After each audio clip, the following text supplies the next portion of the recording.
Buenos días, buenas tardes, buenas noches, bolaceras, bolaceros, bolacerex. Bienvenidos al 14º bolazo. Tendremos en esta ocasión el gusto de compartir las experiencias de Carolina Díaz, quien nos cuenta cómo llegó a ser osteópata, Marcela Rizzi, que nos cuenta sus estrategias contra la tristeza, Francisco Giaquinta, quien hará una memoriosa revisión de los pasos que lo llevaron a ser diseñador en comunicación visual, y Leo Cáceres, que nos narrará su relación con la guitarra. Sus voces escoltadas por una marinera a cargo de la banda de músicos 32ª División de Infantería de Trujillo, dúo salteño, María Gabriela Epumer, Violeta Parra y San Caetano. Buena zambullida.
Todo comenzó en el secundario cuando mi hermana me pregunta: Carolina, ¿qué vas a estudiar?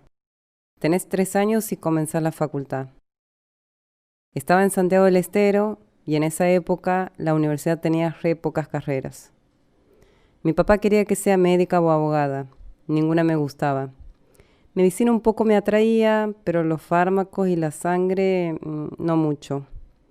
Lo que sí sabía era que quería ayudar. ¿Cómo? No lo sabía. Tenía que irme a Córdoba, que había un abanico de carreras. Decidida y sin saber cómo solventar los gastos, me fui. y me inscribí en licenciada en Kinesiología y Fisioterapia. En esa época no gozaba de esa tecnología. Las colas que he hecho para inscribirme eran eternas. Me dieron 3 libros y una fecha de examen. Una vez que me inscribí me sentía recibida.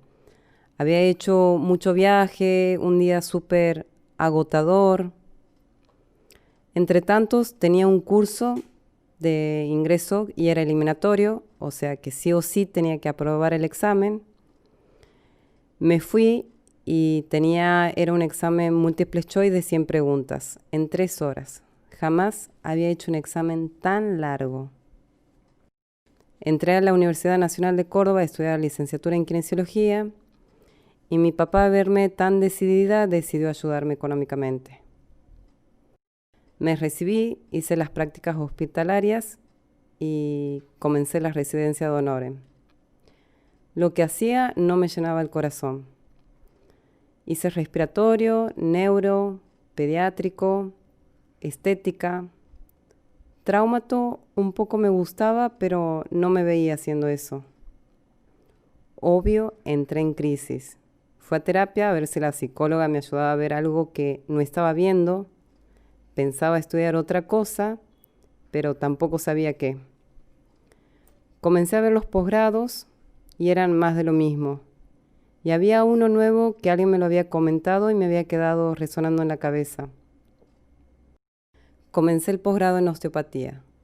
Mientras trabajaba y a medida que iba conociendo este camino, había cosas que lo veía muy mágico. No estaba acostumbrada a relacionar todo el cuerpo, toda la anatomía. La facultad me había encasillado bastante y ver esto fue como sacarme la venda de los ojos. Era otro trato con el paciente, otra escucha con el cuerpo, otro respeto y a la vez tan científico que me cerraba todo. Terminé, obtuve el título y comencé de lleno. Poder ayudar a las personas con mis manos me pone feliz el corazón.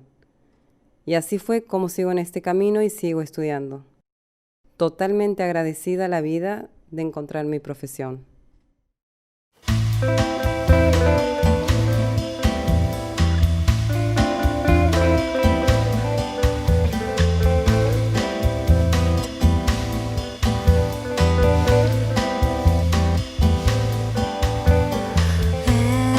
Escapé 1000 veces del mismo lugar. Respiré, que sin tu amor ya no es igual. Elegí la tarde para regresar. Caminé los mismos pasos sin mirar. El viento me dejó desierto.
quizás los primeros recuerdos que se me vienen tienen que ver con aquellas tardes en las cuales dibujaba con mi mejor amigo, y lo que dibujábamos eran catálogos de ropa o también catálogos que inventábamos de iconos, en aquel entonces de Windows 98.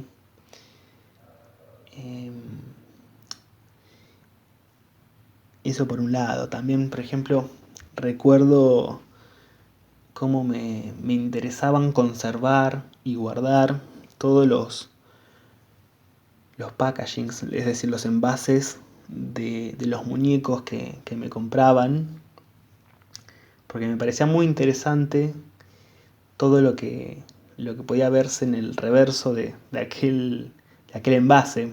Uno, por ejemplo, veía a ese juguete en un contexto artificial, deseado, y cómo eso también de algún modo sugería un paisaje, un contexto ideal para jugar con aquel muñeco. Y también podía observar toda la colección entera, es decir, este envase funcionaba como dotaba de información, y bueno, por ese entonces también solía guardarlos hasta que, bueno, en algún momento me mudaba y tenía que, gracias a Dios, deshacerme de toda esa cantidad de envases. Por otro lado, más de adolescente, lo que recuerdo tiene que ver con mi necesidad, también tiene que ver con el dibujo, y cómo, por ejemplo, doblaba hojas A4 para generar una especie de cómic. Entonces tenía que inventar esa tapa, y de esa forma me entretenía bastante. Como verás, tiene que ver mucho el dibujo y también lo editorial, es decir, revistas en las cuales quizás me inspiraba en las colecciones que salían en las revistas de moda nacionales, y que de ahí yo extraía los atuendos que iban a vestir los personajes. Y también de adolescente lo que me interesaba tenía que ver con la relación de la música y el diseño, cómo el concepto de un disco se apoyaba en la tapa, en ese librito que acompañaba ese disco, y que uno a través de ese librito iba entendiendo un poco el concepto o el relato visual de esa placa discográfica. Y me daban ganas justamente de integrar esos equipos integrales, porque también me interesaba, bueno, cómo la figura de un artista se iba potenciando a través de sus videoclips, de las entrevistas y esas fotos que acompañaban esa nota editorial.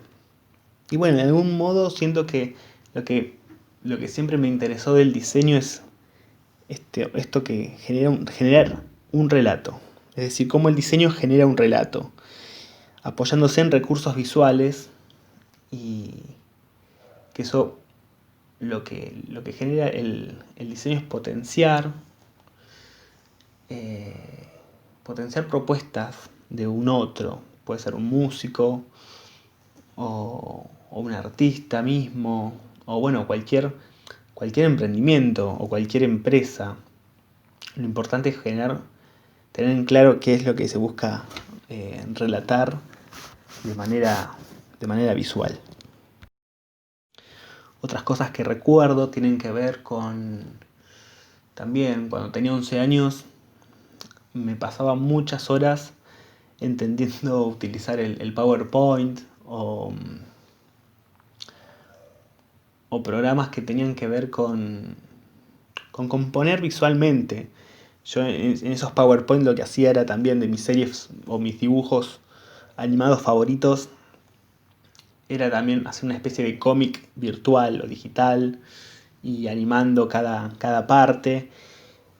Y me ayudó bastante después a entender cómo era el lenguaje de la edición de videos, con programas muy, muy sencillos, pero bueno, recuerdo tener 16 años y poder jugar a través de la edición de videos. Generaba también mis propios videoclips a través de collage de videos. Y me sorprendía también cómo lo visual podía tranquilamente potenciar una idea, cómo podía justamente poner en imágenes una idea. Lo que nos pasa a quienes ingresamos a la carrera de diseño muchas veces no sabemos muy bien de qué se trata, pero lo vamos un poco descubriendo a medida que vamos cursando, pero que tiene que ver mucho con esto, con lo editorial, con la identidad visual, cómo construir un relato de forma gráfica o visual, pensar en cómo componer esa información que puede muchas veces ordenar conductas, ¿no? Si uno piensa en flujos de información tan requeridos dentro de una institución, o por ejemplo cuando uno realiza un viaje en un subte, y confiar en toda esa información que nos va dando ese espacio. Bueno, entender esas cuestiones me resultaban y me resultan muy, muy interesantes, porque uno va entendiendo la complejidad que hay en la comunicación misma entre personas.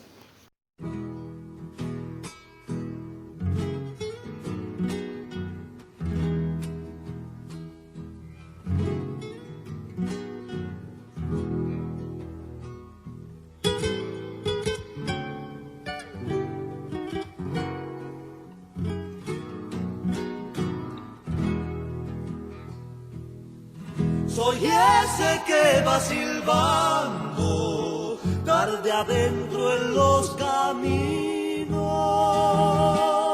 y que se vuelve baguala cuando ya todos se han ido, y que se vuelve baguala cuando ya todos se han ido. Ese que va por la noche sobre la sombra perdido, la pena que lo acompaña se le alarga en el silbido. La pena que lo acompaña se le alarga en el silbido. Cantando en el monte mi canto me quiere crucificar. El lucero entre las ramas su llanto empieza a colgar. El lucero entre las ramas su llanto empieza a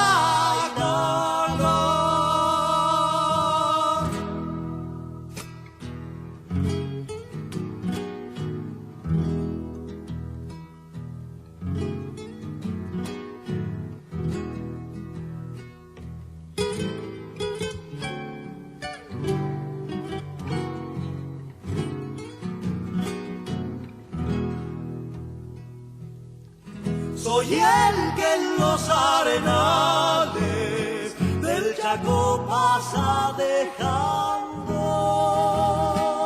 una huella que en el alba el viento la va tapando.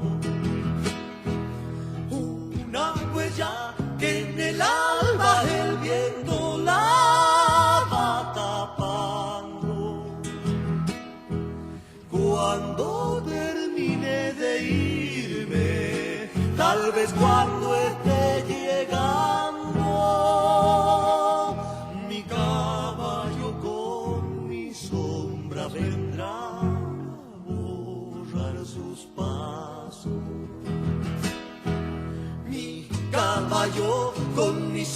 sombra vendrán a borrar sus pasos, cantando en el monte mi canto me quiere crucificar. El lucero entre las ramas, su llanto empieza a colgar.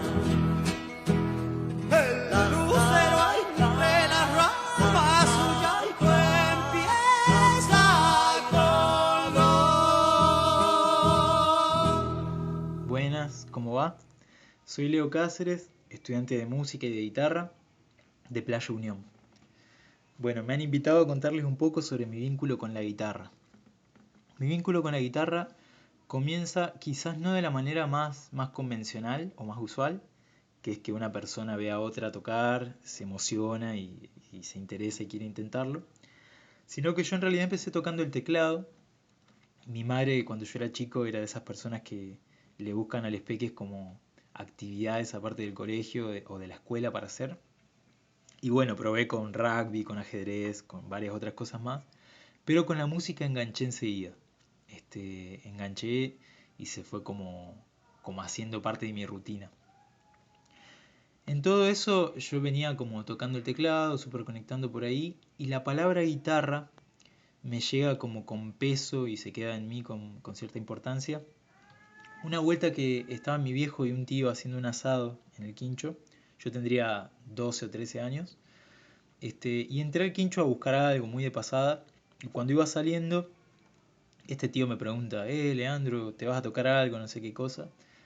Y bueno, en el medio de la charla sale la frase, no, porque él toca el teclado, es instrumento de nena, los hombres tocan la guitarra.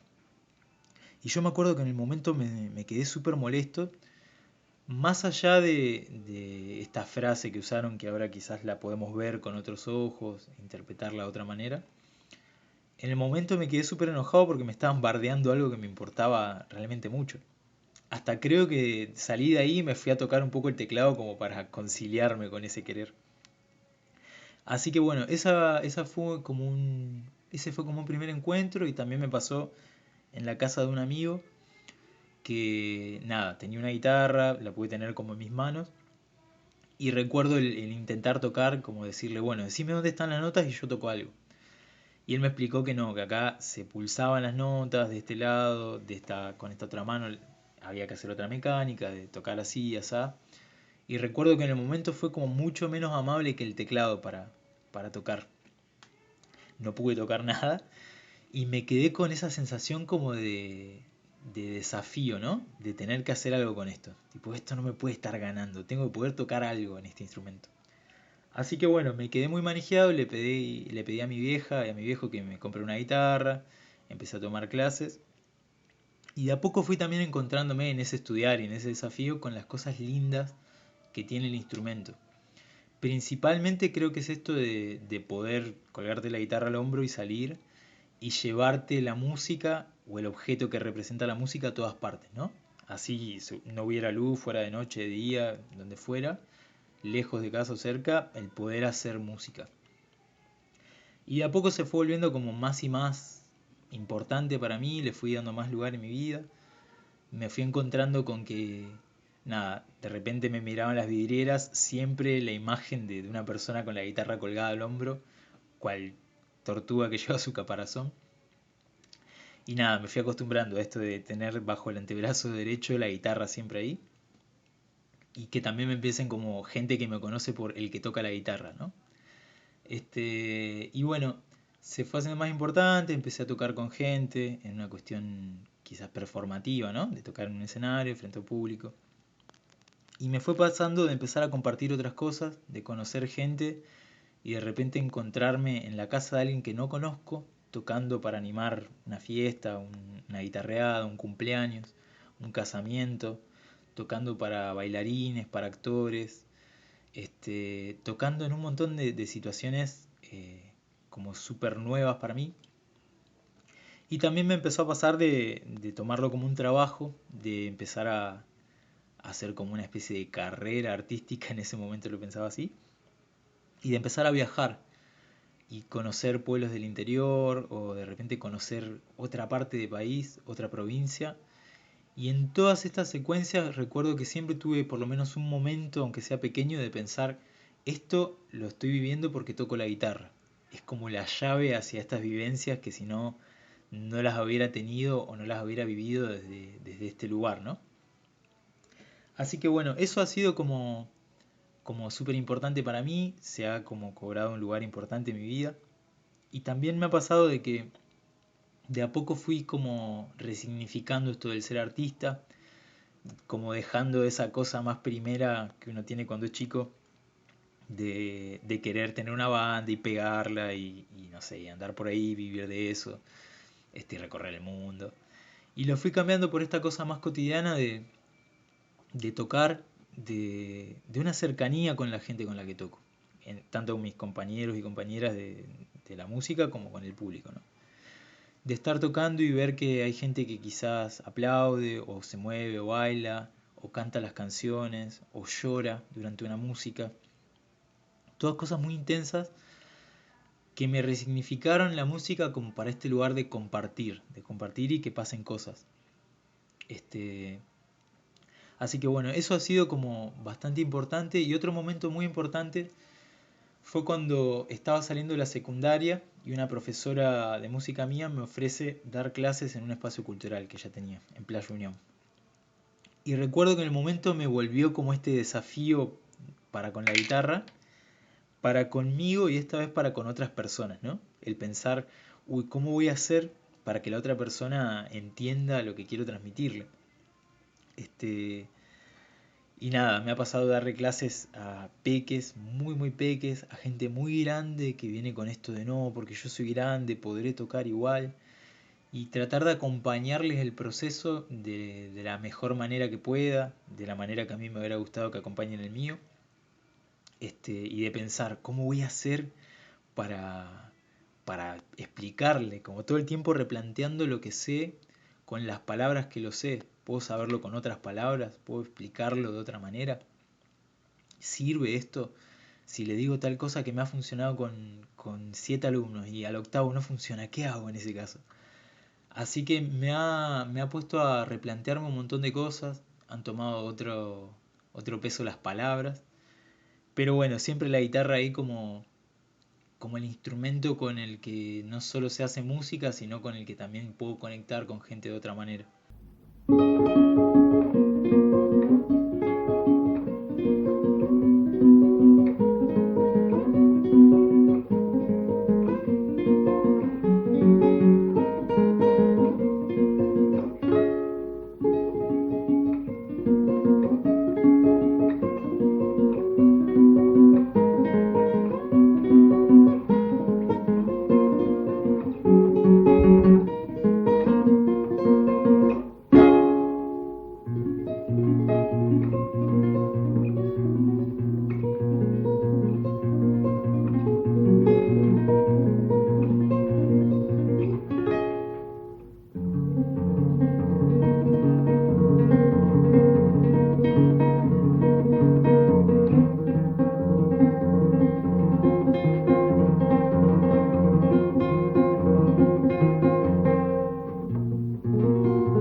Estrategias contra la tristeza. Intenté nutrirme de pasiones, que las cosas que me gustaban y de las que disfrutaba ocuparan gran parte de mis días, y de esa manera las cosas que hacía por obligación se tornaban más livianas. La vida se hacía un poco más ligera. A los 20 y pico me recibí de odontóloga, de odontopediatra, de esposa, de madre, de ama de casa, de mujer que deseaba que los demás estuvieran felices, que se alimentaran rico, que la ropa tuviese aroma limpio, que la casa estuviera ordenada y cálida, que los sábados, llegara quien llegara, pudiera recibirlo con una porción de torta. Esa era y creía que era feliz. Pero un día a los 30 y pico me di cuenta que todos eran felices menos yo. Me planté ante la vida que tenía y que parecía maravillosa y fui sincera por primera vez y me dije que esa no era la que yo quería ser, y menos para el resto de mi vida. Me faltaba el vértigo, el motor, el deseo, las ganas. Y un día fui a una clase de teatro sin saber de qué se trataba y por primera vez en la vida me sentí como un pez en el agua. Tenía 30 y pico. A los 50 y pico, hoy, siento que nado todo el tiempo. A veces en un estanque, otras veces a mar abierto. Empecé a nutrirme de estrategias y herramientas para luchar contra la tristeza, pero no fue una máscara, no, fue un cambio de verdad. Encontrar cosas sencillas que me hicieran feliz, y no había ningún otro objetivo en mi vida. Hoy no lo hay. Vivir día a día se hizo sinónimo del aquí y ahora que aprendí en las clases de teatro. Leer cuentos, novelas, escribir, cocinar. Aprender todo eso con maestros apasionados para que su pasión también fuese parte de mi vida. Y así comencé a tomar clases con quienes por instinto o a veces por recomendación se convirtieron en mis maestros. De mis abuelas y de mi madre aprendí a cocinar con lo que había, a no tirar nada, a lograr una alquimia de sabores para que los días fuesen más felices. Comer rico y ofrecerles algo rico a quienes quiero es parte de mi estrategia contra la tristeza. Siempre leí, pero al ir a talleres de lectura y de escritura comencé a descubrir autores que me conmueven y sé que me van a seguir conmoviendo.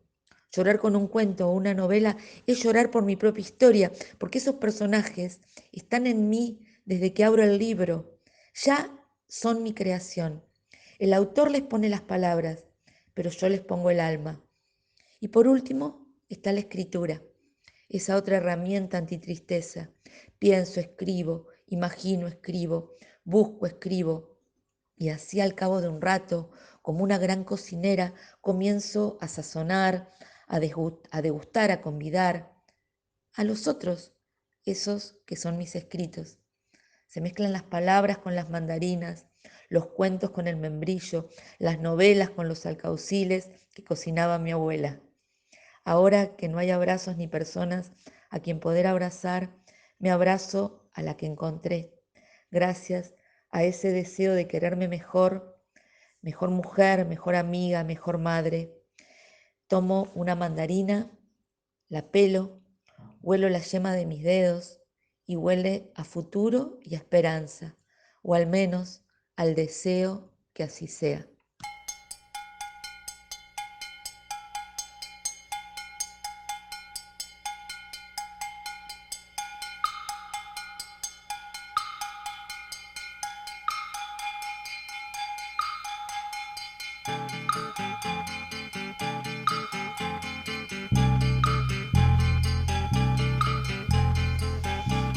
Vamos passear na floresta escondida, meu amor.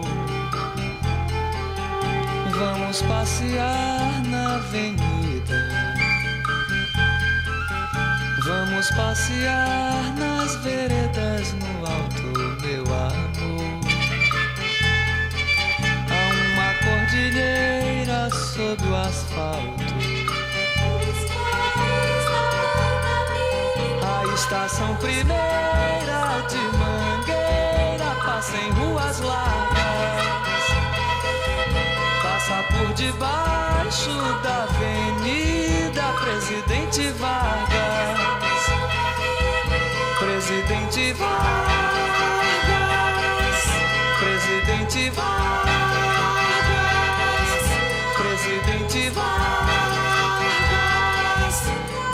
passear nos Estados Unidos do Brasil. Vamos passear escondidos. Vamos desfilar pela rua onde Mangueira passou. Vamos por debaixo das ruas, debaixo das bombas, das bandeiras, debaixo das botas, debaixo das rosas dos jardins, debaixo da lama, debaixo da cama, debaixo da cama, debaixo da cama, debaixo da cama, debaixo da cama. Este ha sido el programa Sujétese de la Rama.